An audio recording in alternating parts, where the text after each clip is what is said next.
अस्सलामुअलैकुम। आज मैं आपको बताऊंगा ARY डिजिटल पे आने वाले ड्रामा तेरी राह के बारे में। ईमान की अम्मी का इंतकाल हो जाता है तो दानियल और ईमान अपने घर पे ये दोनों रो रहे होते हैं। समिया फरिया से कहती है, एक तो इन दोनों का रोना ख़त्म नहीं हो रहा, जब देखो मनुसियत फैलाए रखते हैं। भाई मरने वाली तो मर गई, अब ये दानियल हर वक्त रोना लेकर बैठा होता है। और तो और वो भी आ गई साथ देने के लिए।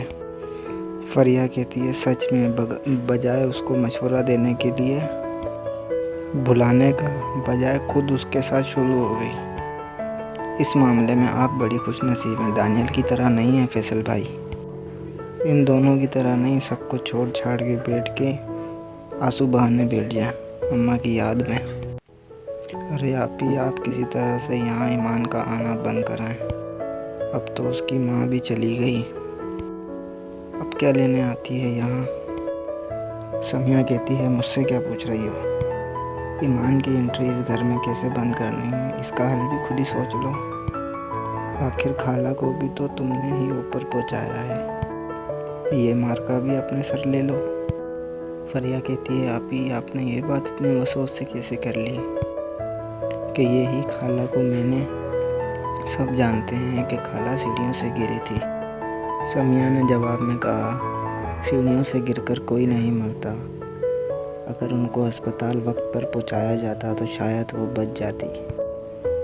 अब मुझे क्या पता वहाँ क्या हुआ, और वैसे भी सब जानते हैं उस वक्त सिर्फ तुम ही थी वहाँ, और खाला का सबसे ज़्यादा दुख भी तुम्हें ही था, क्योंकि उनका कंट्रोल जो था दानियल पर।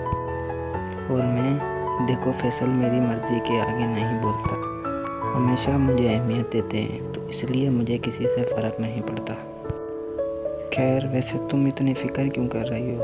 अगर भला कोई कहानी है भी तो मैं थोड़ी बताऊंगी ना किसी को। आज से पहले भी तो पता नहीं कितनी बातें छुपाई हैं मैंने तुम्हारी। ये बात भी राज ही रहेगी मेरे पास। इसी ड्रामे का एपिसोड 35। अमर की मम्मा अमर से कहती है, मैंने तुम्हारी शादी इसलिए की है कि तुम दोनों एक नॉर्मल ज़िंदगी गुजार सको। माँ की अम्मी कहती है, मैंने तुम्हारी शादी कर दी है ना, तो बेटियों के घर ज़्यादा आना जाना मुनासिब नहीं रहता। मैं नहीं चाहती कि तुम्हारी लाइफ में हमारी इंटरफेरेंस रहे। अमर माँ से कहता है, मैं वहाँ ईमान से मिलने नहीं गया था, मुझे तो उसकी शक्ल तक नहीं देखनी, मुझे नफ़रत है उससे। फ़खर का अब्बू कहता है, जब मर्द को घर में सुकून मिलता है ना, तो वो काम बहुत अच्छी तरह करता है। फरिया दानियल से कहती है, ये घर भी तो तुम्हारा ही है, इस घर को बेच के आराम से पैसे जमा हो जाएंगे, फिर हम दूसरा अच्छा सा घर ले लेंगे। समिया कहती है, ये भूल है उसकी कि मैं अपनी कुल्हाड़ी से अपने पैर कटने दूंगी।